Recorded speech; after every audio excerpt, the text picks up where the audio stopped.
విదేశాల నుంచి దిగుమతి చేసుకునే వస్తువులపై పన్ను ఎగ్గొట్టే వారి గుట్టు రట్టు చేసి కస్టమ్స్ అధికారులు విజయం సాధిస్తున్నారు. కాకినాడ జిల్లాలో వియత్నాం నుంచి బ్రోకెన్ క్యాషియోను పెద్ద ఎత్తున దిగుమతి చేసుకుని పన్ను ఎగ్గొట్టిన 8 కంటైనర్లను సెంట్రల్ కస్టమ్స్ అధికారులు ఆధీనంలోకి తీసుకున్నారు. వాటి నుంచి సేకరించిన శాంపిల్స్ను ల్యాబ్కి పంపినట్లు అధికారులు చెబుతున్నా ఈ విషయాన్ని కొంతమంది పెద్దల ప్రమేయంతో కప్పిపుచ్చుతారనే అనుమానాలు కలుగుతున్నాయి. ఇక దీనికి సంబంధించి మరింత సమాచారం మా ప్రతినిధి దురాని అందిస్తారు. వ్యాపారం చేసిన తర్వాత ప్రైవేట్ సంస్థల చేతుల్లోకి వెళ్ళిన తర్వాత జరిగే ఆజమాయిషీ పూర్తిగా రాజకీయ నాయకుల చేతుల్లో వెళ్ళిందని చెప్పాలి. ఎందుకంటే ఏదైనా పోర్టులో మాదక ద్రవ్యాలు లాంటివి ఏమైనా దొరికినప్పుడు కూడా ఎటువంటి కేసులు లేకుండా నాంచే ధోరణి కానీ తప్పించుకునే పద్ధతులు కానీ పరిశీలిస్తుంటే మాత్రం నిజంగా అవాక్కైపోవాల్సిందే. వాస్తవానికి అధికారులు తమ ప్రాణాలు తెగించి ఈ హెరాయిన్ లాంటి ఏమైనా డ్రగ్స్ రేవుల ద్వారా వెళ్తున్నా పట్టుకున్నప్పటికీ చర్యలు శూన్యంగానే కనబడుతున్నాయి. అయితే ఇక్కడ అధికారులు మాత్రం రాజకీయ నాయకుల ఎంత అడ్డుకట్ట వేస్తున్నా తమ పని తాము చేసుకుని వెళ్తున్నారని చక్కని ఉదాహరణ మాత్రం అనేక మంది చూస్తూనే ఉంటాం. ఇలాగే కాకినాడ పోర్టులో మాత్రం ఇటువంటిది ఒకటి జరిగింది.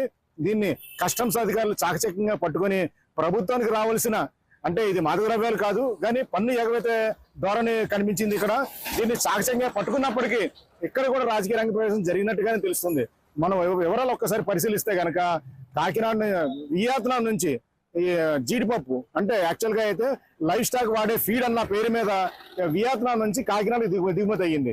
ఇక్కడ సుమారు ప్రస్తుతం అయితే కనుక కస్టమర్లు 8 కంటైనర్లు పట్టుకున్నారు. ఇందులో పట్టుకుని ఏకంగా చూస్తే కనుక ఇది జీడిపప్పు పలుకుల్లా ఉన్నాయి. ఇందులో ఏమో విరిగిన జీడిపప్పు కనబడింది. వాస్తవానికి అయితే వియత్నాంకి భారత్ కు ఈ 2 దేశాల మధ్యన కుదిరిన ఒప్పంద ప్రకారం అయితే కనుక కొన్ని వస్తువులపై ఎక్సైజ్ డ్యూటీ సుంకం ఉంటుంది, కొన్నిటికి మినహాయింపు ఉంటుంది. ఈ మినహాయింపులో తీసుకొచ్చిన సరుకునుగా చూపెడుతూ దీన్ని లైవ్ స్టాక్ ఫీడ్ గా చూపెడుతూ ఏకంగా జీడిపప్పు పెద్ద ఎత్తున ఇక్కడ దిగుమతి చేశారు.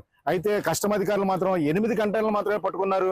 వీటిలో జీడిపప్పు బ్రోకెన్ జీడిపప్పుగా రాసుకొని దీనిపైన వాస్తవంగా ప్రభుత్వానికి రావాల్సింది చూస్తే కనుక 1,50,00,000 పన్నే పోయినట్టుగా అధికారులు బహిరంగ చెప్పట్లేదు కానీ తెలుస్తుంది.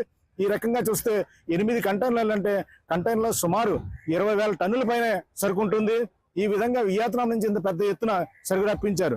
కానీ మనకు అనధికారికంగా అందుతున్న సమాచారం అయితే కనుక 13 కంటైనర్లు ఇంకా ఉన్నట్టుగా తెలుస్తుంది. అయితే అధికారులు మాత్రం ఈ విషయాన్ని గోప్యంగా ఉంచడానికి చాలా కారణాలుగా చెప్తున్నారు. ల్యాబ్ పంపించామని అందులో ఇది అధికారికంగా ఏంటనే తేలిన తర్వాతే వివరాలు వెల్లడిస్తామంటున్నారు. అయితే ఇది జరుగుతున్నప్పటికీ ప్రస్తుతానికి అయితే వివరాలు ఏమి బయట రాకుండా అనే మరో గప్చు వ్యవహారంగా మాత్రం ఇది దారి మళ్లే అవకాశాలు మాత్రం మనకు కనిపిస్తూనే ఉన్నాయి. ఒక్కసారిగా ఈ పోర్టుల్లో జరుగుతున్న తంతుపై సరైన పర్యవేక్షణ లేకపోతే ప్రభుత్వానికి ఆదాయం రాకపోగా ఇలా నిషేధిత ప్రయోగాలు కూడా దారి మళ్లే అవకాశాలు మన దిగుమతి అయ్యే అవకాశం మాత్రం స్పష్టంగా కనిపిస్తున్నాయి. ప్రభుత్వం కనుక స్పష్టంగా చర్యలు తీసుకోవాలంటే కనుక అధికారులు సాహసోపేతంగా చేసిన పనులపై సంబంధిత శాఖ అధికారులు చర్యలు తీసుకోవాలి. అలాగే ఇటువంటి రవాణాలు జరగకుండా నిర్వహించగలిగితే మాత్రం ప్రజలకు మేలు చేసిన వాళ్ళు అవుతారు. వీడియో జర్నలిస్ట్ చిన్నితో నదీం కందూరాని, కాకినాడ.